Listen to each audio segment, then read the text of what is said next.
नमस्कार, स्वागत है आप सभी का देश देशांतर के आज के अंक में। मैं हूं आपके साथ अमृता चौरसिया। जर्मनी बेल्जियम में उफनती नदियों ने कहर ढा दिया है। ठंडे और कोहरे से लिपटे मौसम के लिए मशहूर अमेरिका के उत्तर पश्चिम इलाकों में गर्मी से सैकड़ों लोगों की जान चली गई। कनाडा में जंगलों की आग ने एक समूचे गांव का अस्तित्व ही खत्म कर दिया। वहीं मॉस्को रिकॉर्ड तापमान से झुलस रहा है। कई अध्ययनों से ये पता चला है कि ग्लोबल वार्मिंग के कारण हुए जलवायु परिवर्तन ने इन देशों को शिकार बनाया। आने वाले वर्षों में यूरोप, अमेरिका सहित कई देशों में स्थिति और ज्यादा खतरनाक होगी। अगर भारत की बात करें तो हाल के ही वर्षों में देश में आने वाले चक्रवाती तूफानों की संख्या तेजी से बढ़ी है। बात चाहे तौकते तूफान की करें या अम्फान की, वैश्विक तापमान में के बढ़ने से तूफान और चक्रवात जैसी प्राकृतिक आपदाओं में भी बढ़ोतरी जारी है। हिमाचल प्रदेश में अचानक आई बाढ़, उत्तराखंड में भूस्खलन और जंगलों की आग, मुंबई और भारत के कुछ क्षेत्रों में अनियंत्रित बारिश जलवायु परिवर्तन के कारण उत्पन्न संकट को दर्शाता है। वैज्ञानिकों ने साफ तौर पे ये आगाह किया है कि औसत ग्लोबल तापमान में बढ़ोतरी को 1.5 डिग्री सेल्सियस से कम नहीं रखा गया तो विनाशकारी नतीजे होंगे। देश देशांतर में आज हम चर्चा करेंगे जलवायु परिवर्तन और पूरी दुनिया पर उसके असर की, उसके कारणों की। जानेंगे कि दुनिया अपनी धरती को बचाने के लिए कितना संजीदा है, भारत का इसमें क्या रोल है, पेरिस जलवायु समझौते के लक्ष्य को लेकर हम कितनी दूर आगे बढ़े हैं और क्या अब ये वक्त आ गया है कि जलवायु परिवर्तन पूरी दुनिया के एजेंडे में सबसे ऊपर यानी कि टॉप पर होना चाहिए। चर्चा में मेरे साथ दो बेहद खास मेहमान जुड़े हैं। अविनाश मोहंती हैं, आप प्रोग्राम लीड हैं CEEW। बहुत स्वागत है अविनाश जी आपका। साथ ही उर्मी गोस्वामी हैं, आप असिस्टेंट एडिटर हैं इकोनॉमिक्स टाइम्स। आप दोनों का बहुत स्वागत। चर्चा की शुरुआत अविनाश सबसे पहले मैं आपसे करना चाहूंगी। पूरी दुनिया और न सिर्फ दुनिया, भारत में पिछले कई वर्षों से जो हम देख रहे हैं, मौसम जिस तरीके से एक तरह से कह सकते हैं कि प्रलयकारी रूप अपना दिखा रहा है। मौसम का मिजाज इस कदर बदल चुका है कि अब कई बार वो समझ से परे हो जाता है। जो अध्ययन सामने आ रहे हैं, जो अभी तक की रिसर्च आई है, उसमें जो सबसे बड़ा कारण है वो जलवायु परिवर्तन माना जा रहा है। मैं सबसे पहले चाहूंगी जलवायु परिवर्तन के इन दुष्परिणामों पर आप अपनी बात रखें। धन्यवाद अमृता। जलवायु परिवर्तन जो है, इसके हाइड्रोमेट डिजास्टर के हिसाब से अगर हम देखें तो ये जो प्रलयधारी रूप आ रहे हैं, चाहे वो चक्रवाती तूफान है या फिर बाढ़ हो या फिर सूखा हो, ये सारे जो कॉम्प्लेक्सिटीज हैं ये हम देख पा रहे हैं कुछ पिछले 5 से 10 सालों के अंदर, या फिर पिछले दशक में ही सबसे ज्यादा एक्सट्रीम इवेंट्स हम देख पा रहे हैं। अगर CW की स्टडी के बारे में हम एक बातचीत करें, जो हमने रिसर्च के बदौलत पाया है, ये फाइंडिंग है कि 2005 के बाद जो एक्सट्रीम इवेंट्स की संख्या है वो 378 प्लस एक्सट्रीम इवेंट्स भारत ने अकेला ही विटनेस किया है। एंड ये जो एक्सट्रीम इवेंट्स विटनेस किया गया है, ये इनका जो नेचर और कॉम्प्लेक्सिटी है वो काफी बढ़ चुका है। और ये कॉम्प्लेक्सिटी जो बढ़ चुका है, इसके पीछे ये रीजन है कि हमारे पास मल्टीपल इफेक्ट्स आ रहे हैं इसके। जैसे खाली टेम्परेचर राइज नहीं हो रहा है या फिर हमारे प्रेसिपिटेशंस राइज नहीं हो रहे, जो क्लाइमेट वेरिएबल्स हैं उनमें कोई डिस्टर्बेंस खाली नहीं है, वो कंपाउंडिंग तरीके से उनकी इफेक्ट देखा जा रहा है। अगर साइक्लोन्स की बात करें तो हमारी लैंड सरफेस टेम्परेचर जो है वो काफी ज्यादा बढ़ रही है, और लैंड सरफेस टेम्परेचर बढ़ने के वजह से जो हवा जमीनी तौर से समुंदर में जाती है, समुंदर की ओशन वार्मिंग ज्यादा बढ़ रही है। और समुंदर की ओशन वार्मिंग बढ़ने की वजह से आपकी जो डिप्रेशंस क्रिएट होते हैं वो डीप डिप्रेशंस में कन्वर्ट हो रहे हैं। Deep depression, cyclonic storm and sometimes very severe cyclonic storm. और एक चीज है कि और जब ये साइक्लोन्स हिट करते हैं तो एक चीज है कि साइक्लोन आया, साइक्लोन का लैंडफॉल हुआ जिस एरिया में, बट उसका जो इफेक्ट है, हेवी रेनफॉल, फ्लडिंग या फिर बाढ़ और सी लेवल राइज, टाइडल वेव्स, ये सारे इसको इतना कंपाउंड कर देते हैं उसकी इम्पैक्ट को कि आप बेसिकली कम्युनिटीज को रिहैबिलिटेट, रिस्टोर और कम्युनिटी प्रिपेयर्डनेस जो है आपकी वो काफी इफेक्ट हो जाती है इन अ नेगेटिव वे। दूसरा चीज ये है कि ये सारे जो इनकी जो इंटेंसिटी एंड फ्रिक्वेंसी है वो काफी बढ़ चुका है। जी। अगर हम लास्ट दशक की बात करें तो बेसिकली साइक्लोन इंटेंसिटी 4 गुना बढ़ चुका है। अगर 50 साल में लास्ट दशक की ही सिर्फ कंपैरिजन करें तो 4 से 5 गुना साइक्लोन की इंटेंसिटी बढ़ चुकी है। फ्लड्स की इंटेंसिटी 6 गुना बढ़ चुकी है। ड्राउट्स की इंटेंसिटी 3.5 गुना बढ़ चुकी है एट एन इंडिया लेवल, जो कि डिस्ट्रिक्ट लेवल मैपिंग से हमें पता चला है। एंड 75% जो हमारी स्टडी कहती है कि 75% of the districts are actually extreme event की हॉटस्पॉट्स हैं।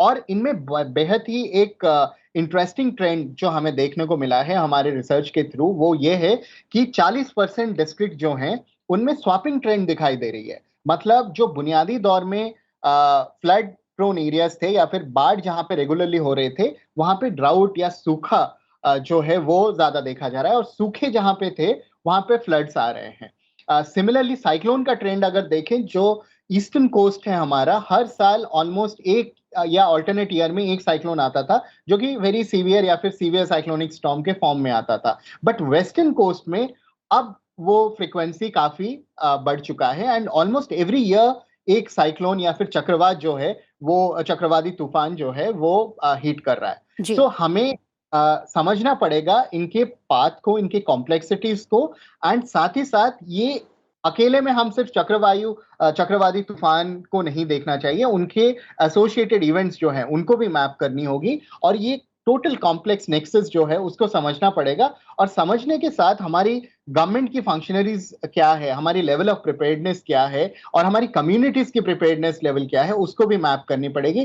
तभी जाके क्लैरिटी आ पाएगी हमारी वनरेबिलिटी के ऊपर। हम सिर्फ चक्रवाती तूफान आते हैं या बाढ़ आते हैं या फिर जो सूखा है वो आ रहा है, उसकी इंटेंसिटी बढ़ रही है, उससे हम वनरेबल हैं वो नहीं बोल सकते।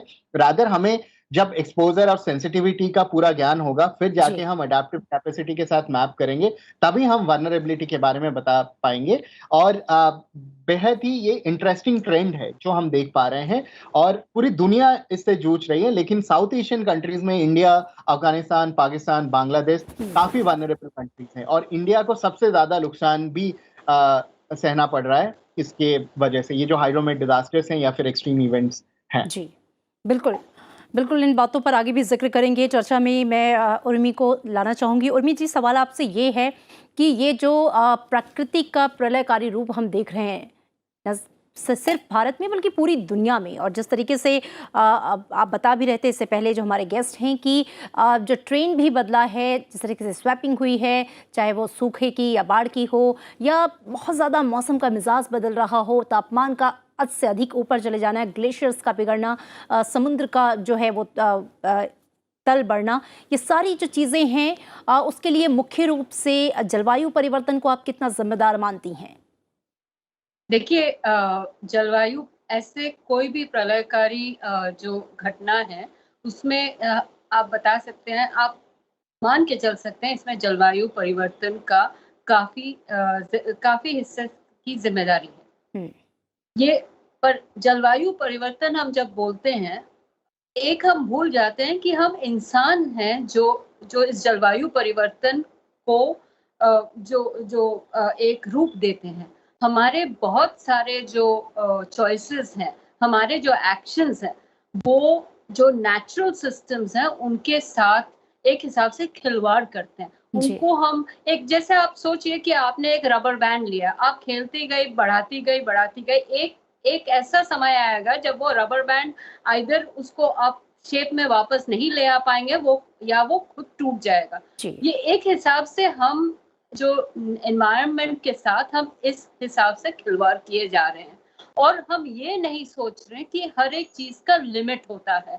जो अविनाश जी जो बोल रहे थे अबाउट जो सेंसिटिविटी और वल्नरेबिलिटी की बात जो बोल रहे थे कि कितना ले पाती है, कितना आप उसमें बोझ डाल सकते हैं। आप ऐसे सोचिए ना, एक सूटकेस है, उसमें आप कितना सामान रखेंगे। एक समय आएगा तो जो आप सूटकेस में सामान भरती गई और सूटकेस ही ना बंद हो, तो हम उस चीज को भी हमें समझना पड़ेगा। तो जलवायु परिवर्तन का हर एक लगभग हर एक प्रलयकारी जो कांड है उसके साथ मतलब हर लेवल पर कुछ लेवल पर सामंजस्य। एक रिलेशनशिप है। हम्म। मतलब कि कुछ ऐसे घटनाएं होंगे जहां हम बोलेंगे कि मैक्सिमम जो है ये क्लाइमेट चेंज की वजह से हुआ, जलवायु परिवर्तन के वजह से होगा। कहीं और किसी और घटना में देखा जाएगा कि हाँ, जलवायु परिवर्तन का हिस्सा जो रिस्पॉन्सिबिलिटी है वो समझ लीजिए 50% है। ये मैं आपको एग्जाम्पल के तौर पर दे रही हूँ, पर उसको और बिगड़ने के कारण कुछ और हैं। मतलब वो नेचुरल हो सकते हैं, वो एक्स्ट्रा कोई कंस्ट्रक्शन का हो सकता है, जैसे हम पहाड़ों में बहुत देखते हैं। जी। हमारे यहाँ हिमालय के जो पहाड़ हैं, हिमालय को सब बोला जाता है फ्रेजाइल इकोसिस्टम है, वो सबसे यंग इकोसिस्टम है। आप पहाड़ों में, दुनिया के पहाड़ों में देखेंगे ये सबसे यंग है। पर तो इसका मतलब अभी भी वो एक हिसाब से वेल फॉर्म्ड नहीं है। मतलब सिंपल तरीके से मैं आपको ये बताऊं, आप उसमें हम टनल बनाए जा रहे हैं, रास्ते बनाए जा रहे हैं, हम ये नहीं सोच रहे, अच्छा हाइड्रो प्रोजेक्ट्स बनाए जा रहे हैं, मैं ये नहीं बोल रही हूँ कि नहीं करना चाहिए, पर सोच समझ के करना चाहिए। आपका कितना बोझ वो ले पाएगी। जी। एक टाइम आएगा ना जब बोलेगा कि हम नहीं कर सकते। और जो प्रकृति का बोलने का तरीका है वो है प्रलय।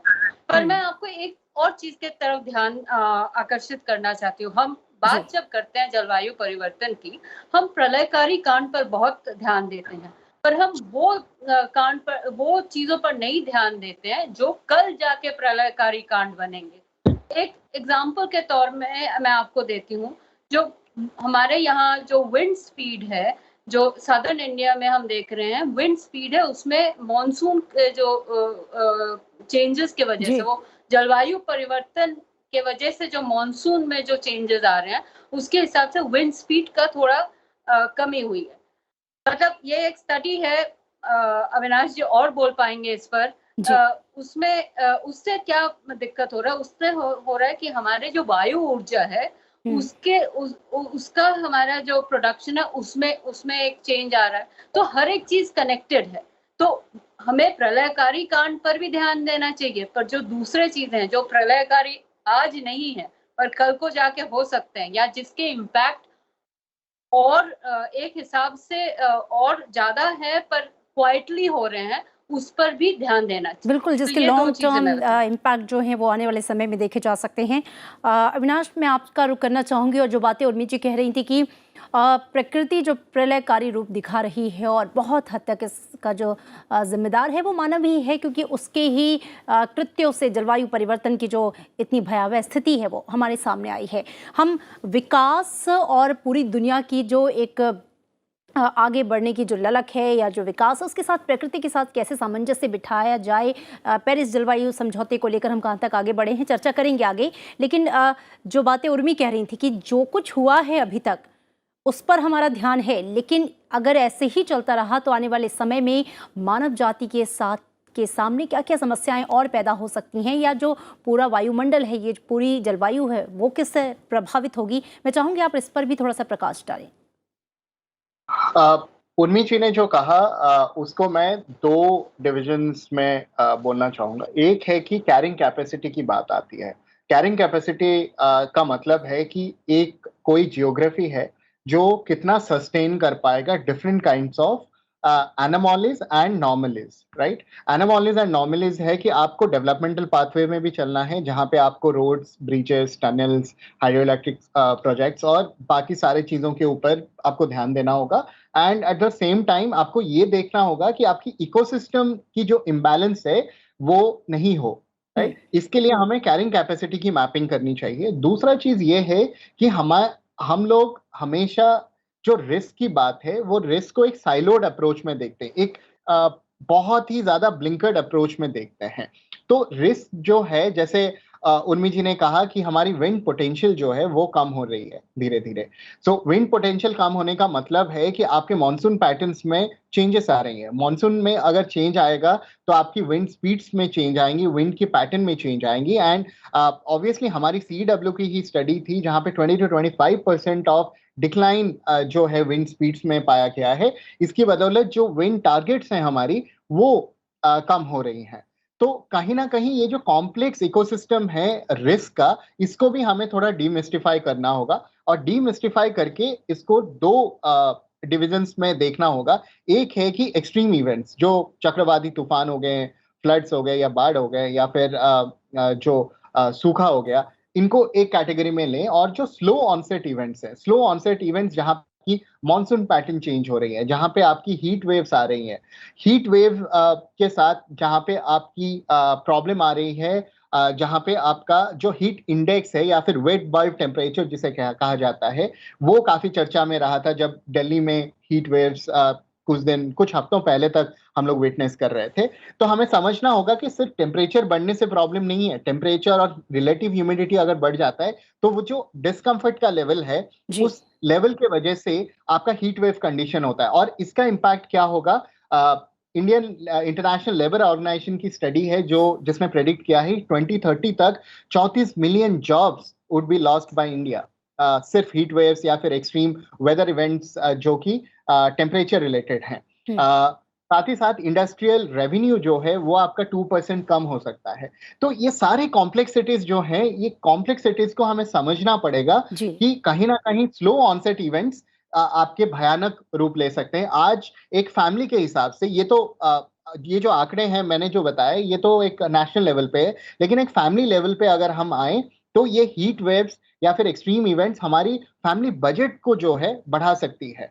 और जी ये भी एस्टिमेट्स हैं जहां पे हमारी फैमिली बजट एकदम अपसाइड डाउन हो सकती हैं because of heat waves and other things. तो इसके लिए हमें प्रिपेयर्ड होना पड़ेगा, एक कम्युनिटी लेवल पे, एक डिस्ट्रिक्ट लेवल पे, एक स्टेट लेवल पे, and at a country level, and beyond that at a regional level. क्योंकि इंडिया में अगर आपकी चक्रवाती तूफान आते हैं तो वो बांग्लादेश को भी हिट कर सकते हैं, पाकिस्तान को भी हिट कर सकते हैं, अफगानिस्तान को भी हिट कर सकते हैं। तो रीजनली हमारे बीच ये डिस्कशन और ये कॉम्प्लेक्सिटी का जो कैलकुलेशन है उसे हमें समझना पड़ेगा। जी बिल्कुल। और सवाल आने ये वाले दिनों में जी अमृता, बताइए। अगर हम इसको संस्कृत में या फिर एक सिनॉप्टिक व्यू में देखें, तो आने वाले दिनों में ये सारे एक्सट्रीम इवेंट्स का जो पॉइंट ऑफ व्यू है या फिर फ्रीक्वेंसी एंड इंटेंसिटी है वो काफी बढ़ जाएगा। But at the same time आपका जो सबसे ज्यादा बढ़ेगा वो ये है कि ये स्लो ऑनसेट इवेंट्स का फ्रीक्वेंसी भी बहुत ज्यादा बढ़ेगा। और ये क्वेश्चन हमें पूछना होगा, क्या हम रेडी हैं ये बिल्कुल सारे एक्सट्रीम इवेंट्स को हैंडल करने के लिए या फिर टेल एंड रिस्क को हैंडल करने के बिल्कुल। लिए। दरअसल सबसे महत्वपूर्ण सवाल ये है कि सबसे जानते समझते और बूझते हुए भी क्या हम तैयार हैं, या फिर हमारी तैयारी किस तरीके से चल रही है। उर्मी, मैं आपका रुख करना चाहूंगी। पेरिस जलवायु समझौता और उसके बाद से उसको लेकर जो लक्ष्य निर्धारित किए गए, पूरी दुनिया इसे लेकर कहां तक आगे बढ़ी है? देखिए, इस पेरिस जो समझौता है उसके तहत हर देश को एक एनडीसी यानी कि नेशनल डिटरमाइंड कंट्रीब्यूशन सबमिट करने का था। उन्होंने 2014-15 में सबमिट किया और उसके बाद उसको रिवाइज किया। एक अपेक्षा थी कि 2020 में, क्योंकि पेरिस जो समझौता है वो 2021 से लागू थी, तो एक अपेक्षा थी दुनिया को कि या देशों को या यूएन को कि जो सब देश हैं जिन्होंने ये समझौता पर हस्तक्षेप किया, वो एक रिवाइज्ड एनडीसी सबमिट करेंगे। क्योंकि 5 साल निकल गए, हमारी अंडरस्टैंडिंग इम्प्रूव हो गई, हर देश देख पाएगा वो और क्या कर सकती है और कितना ज्यादा कर सकती है। भारत ने फॉर्मली तो कोई नया एनडीसी नहीं दिया है, पर प्रधानमंत्री नरेंद्र मोदी उन्होंने जो पिछले पेरिस +5 की जो समिट थी, जो हुई थी ऑनलाइन वर्चुअल समिट थी, उसमें उन्होंने बोला था कि भारत 2030 तक 450 गीगावाट रिन्यूएबल एनर्जी, मतलब इसमें वेरी क्लियर ये है कि सोलर, विंड और स्मॉल हाइड्रो होगा, मतलब इसको हम रिन्यूएबल कहते हैं। जो 2015 में जो हमने एनडीसी सबमिट की थी, उसमें हमने बोला था कि हमारा लक्ष्य ये था कि 40% जो हमारी जनरेशन कैपेसिटी है ऊर्जा की, वो होगी नॉन फॉसिल फ्यूल। तो उसमें न्यूक्लियर भी आता है, लार्ज हाइड्रो भी आता है। तो इसे ये एक हिसाब से हमने अपना जो टारगेट, रिन्यूएबल टारगेट, अनऑफिशियली एक हिसाब से, क्योंकि हमने अभी तक सबमिट नहीं किया एनडीसी, हमने बढ़ाया है। ऐसे बहुत सारे देश हैं, पर ऐसे बहुत सारे देश भी हैं जिन्होंने नए टारगेट भी सबमिट किए हैं। कुछ ऐसे देश हैं जो नए टारगेट की बात किए हैं ऐसे ही फोरम में, जैसे प्रधानमंत्री मोदी ने किए हैं, पर वो अभी तक फॉर्मली नहीं सबमिट किए। अब इसकी एक समीक्षा जो UNFCCC है, जो बॉडी क्लाइमेट चेंज पर देखती है, UN की जो बॉडी है, जो कन्वेंशन की रखवाली करती है, उन्होंने एक समीक्षा की थी और उसमें ये देखा गया था कि जो नए प्रोमिसेस हैं, जो नए प्लेजेस हैं, उसके बावजूद हम जो हमारा जो पेरिस का लक्ष्य है कि बिलो 2 डिग्री, मतलब 2 डिग्री सेंटीग्रेड से कम, और कोशिश करेंगे कि 1.5 डिग्री सेंटीग्रेड की बढ़ोतरी तक ही हम सीमित रखेंगे। वो लक्ष्य नहीं हम पहुंच पाएंगे, ये मुश्किल है, नामुमकिन है अभी। जी बिल्कुल। तो ये जरूरत है कि हर देश और ज्यादा करे, जितना वो कर सके ज्यादा करे। तो वो उसका तो खैर अपना एक इंटरनेशनल पॉलिटिक्स भी आ जाता है, रिक्वायरमेंट हो सकता है। एक तो अपनी पॉलिटिक्स है, जो विकसित देश है और डेवलपिंग कंट्रीज है, उसका एक तालमेल की बात है। दूसरी ये बात है कि बहुत सारे ऐसे देश हैं जो करना चाहेंगे पर उनके पास साधन नहीं है। कुल मिला के उर्मी जी, जो पेरिस जलवायु समझौते के जो लक्ष्य थे उससे अभी भी हम पीछे हैं और स्थिति जो है वो बहुत दूर है और बार बार ये आगाह कर रहा है कि भाई हमें बहुत ज़्यादा सतर्क और बहुत तेज़ी से सतर्क होने की ज़रूरत है। अविनाश जी, मैं आपका रुख करना चाहूँगी, चूँकि उन लक्ष्यों से हम दूर हैं दरअसल जिसे हमें प्राप्त कर लेना चाहिए अगर हम अपनी दुनिया को, इस पृथ्वी को और जलवायु को बचाना चाहते हैं। मैं उन फैक्टर्स को चाहूँगी आप उनका जिक्र करें कि क्या कारण है कि दुनिया ये समझ रही है कि जलवायु परिवर्तन के इतने नुकसान हैं और हमने जलवायु समझौता भी किया, लक्ष्य भी निर्धारित किए, बावजूद हम इसके पीछे हैं। एक बहुत ही, ये जो क्वेश्चन है ये काफी कॉम्प्लेक्स क्वेश्चन है और इसकी कॉम्प्लेक्स पॉलिटिक्स भी है। हमेशा क्लाइमेट नेगोशिएशंस की अगर बात करें हम लोग, तो क्लाइमेट नेगोशिएशंस में सबसे बड़ी प्रॉब्लम ये होती है कि ये कहा जाता है कि डेवलप्ड कंट्रीज ने अपनी डेवलपमेंट के लिए काफी ज्यादा कार्बन एमिशंस किया है और डेवलपिंग कंट्रीज जो अभी डेवलप हो रहे हैं, जैसे इंडिया डेवलपिंग कंट्रीज से डेवलप्ड कंट्री की ओर बढ़ रही है, ये अपनी डेवलपमेंटल ट्रैजेक्टरी जो है ये प्लेज क्यों ज्यादा करे जबकि डेवलप्ड कंट्रीज का ज्यादा रोल है। तो इसकी अपनी ही पॉलिटिक्स है। लेकिन अगर नंबर्स के बारे में हम बात करें, क्लाइमेट चेंज के बारे में हम बात करें, तो जितने सारे इफेक्ट्स हम देख रहे हैं अभी, एटलीस्ट इंडिया लेवल पे जितने भी इफेक्ट्स देख रहे हैं जो हमारी रिसर्च बता रही है, वो 0.6 डिग्री टू 0.7 डिग्री राइज के बदौलत है। और हमारी टारगेट जो है वो 1.5 डिग्री तक लिमिट करने की है। तो क्लियरली आप देख सकते हैं कि जो इम्पैक्ट है वो काफी ज्यादा बढ़ा हुआ है। इसी वजह से हमारा एक फोकस है कि हम अपनी जो एग्जिस्टिंग कार्बन एमिशंस है या फिर कार्बन एमिशंस इंटेंसिटी है उसको कैसे कम करें in terms of our development. उसके लिए मिटिगेशन एफर्ट्स काफी ज्यादा चल रही है और इंडिया की जो एफर्ट्स हैं वो काफी बहुत अच्छी भी हैं, बिकॉज इंडिया ने ग्लोबल थॉट लीडरशिप के हिसाब से अपना मिटिगेशन पोर्टफोलियो काफी ज्यादा बढ़ाया हुआ है और काफी अच्छे काम कर रहे हैं। लेकिन अगर हमें बेटर प्रिपेयर्ड होना है तो हमें ये चीज करना होगा अमृता कि हमारी जो एडेप्टेशन पोर्टफोलियो है और उसको थोड़ा और स्ट्रेंथन करना होगा। इसको स्ट्रेंथन करने के लिए पहला पॉइंट ये है कि हमें यूनिफाइड इमरजेंसी मैनेजमेंट सिस्टम बनाना होगा, जहां पे आपको पता होना चाहिए, एक ऐसा प्लेटफॉर्म जहां पे आपको ये पता होना चाहिए कि अगर चक्रवाती तूफान आते हैं तो आपको क्या करना चाहिए, आपको किसको कांटेक्ट करना चाहिए आपके डिस्ट्रिक्ट लेवल में, आपके ब्लॉक लेवल में, आपके विलेज लेवल में, और उसके बाद क्या क्या प्रोटोकॉल्स हैं एंड स्टेप्स हैं। अगर जापान में एक साइक्लोन आता है, अर्थक्वेक आता है, तो स्कूल के बच्चों से लेके बुजुर्ग जो हैं उनको सबको पता है कि एग्जैक्टली क्या करना चाहिए। उस तरीके की यूनिफाइड इमरजेंसी मैनेजमेंट सिस्टम हमें बनाना चाहिए। दूसरा चीज ये है कि हमें एक high resolution climate risk Atlas बनानी चाहिए, जहां पे हमें पता चले कि रिस्क जो है वो कितनी कॉम्प्लेक्स है, वो कितनी अनआइडेंटिफाइड हैं और कितनी इम्पैक्ट होंगी उनकी। बिल्कुल, बेहद अहम जानकारियां अविनाश आपकी तरफ से, चूंकि वक्त की कमी है। और क्लोजिंग कमेंट के साथ मैं चाहूंगी उर्मी आप अपनी बात रखें। सबसे बड़ी बात ये है कि ये सही है कि भारत काफ़ी कुछ कर रहा है और वो उन देशों में से है जो 2 डिग्री की जो टेम्परेचर की बढ़ोतरी है उस लाइन में है। पर पेरिस समझौते की जो रिक्वायरमेंट है वो 2 डिग्री से काफ़ी कम और चाहे तो 1.5 डिग्री तक। तो इसका मतलब ये है कि हमें और कुछ करना है। पॉलिटिक्स जो इंटरनेशनल पॉलिटिक्स है वो अपनी जगह में है और जी उसमें हमें काम और बात करनी पड़ेगी। पर हमें एक दूसरे नज़रिए से भी इस समस्या को देखना चाहिए।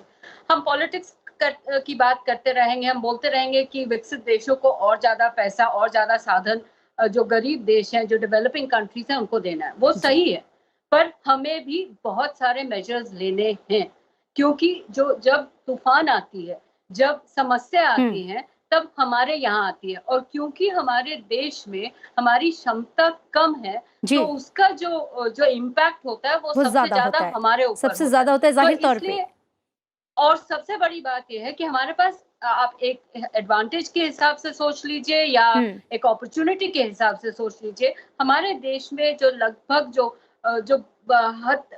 ज़्यादातर जो इंफ्रास्ट्रक्चर है, बिल्डिंग्स हैं, वो अभी भी बनने को है। हमारी ऊर्जा की जो रिक्वायरमेंट है अभी बढ़ेगी। आप सोच लीजिए हमारे पास 2 ऑप्शन है। एक हम ऐसे कर सकते हैं जहाँ हमारी ऊर्जा बिल्डिंग्स ऐसे बनाएँ ताकि ये जो आफ़त है उससे डील करने में की क्षमता हो, बिल्कुल, हम उस आफ़त इन में और आपदाओं ना को कंट्रीब्यूट मिनिमाइज कर करे और सकें, चूंकि दूसरा वक्त की ये है कमी है कि उर्मी। आप बहुत दूसरा ये जी बात है कि आप करें ऐसे कि कल जाके फिर से आपको करना पड़ेगा। जी चॉइस आपकी है, आपके पास साधन लिमिटेड है, आप सोच लीजिए आप कैसे जाएँगे। जी, बिल्कुल। और जलवायु परिवर्तन से आ रही जो प्राकृतिक आपदाएँ हैं, उसको लेकर भी कहीं न कहीं चॉइस जो है वो मानव जाति की ही है। भारत और पूरी दुनिया को इसे लेकर और ज़्यादा संजीदा होने की ज़रूरत है। जो लक्ष्य हमने निर्धारित किए हैं अपनी दुनिया को बचाने के लिए, उसे पूरा करने के लिए पूरी ताकत से जुटने की ज़रूरत है, ताकि उन लक्ष्यों को प्राप्त किया जा सके और धरती को बचाया जा सके। आप दोनों खास मेहमानों का शुक्रिया चर्चा में शामिल होने के लिए। वक्त की कमी थी, माफ़ कीजिएगा उर्मी, आपको रोकना पड़ा। शुक्रिया इस बातचीत के लिए। देश देशांतर के आज के अंक में इतना ही। दीजिए इजाज़त। नमस्कार।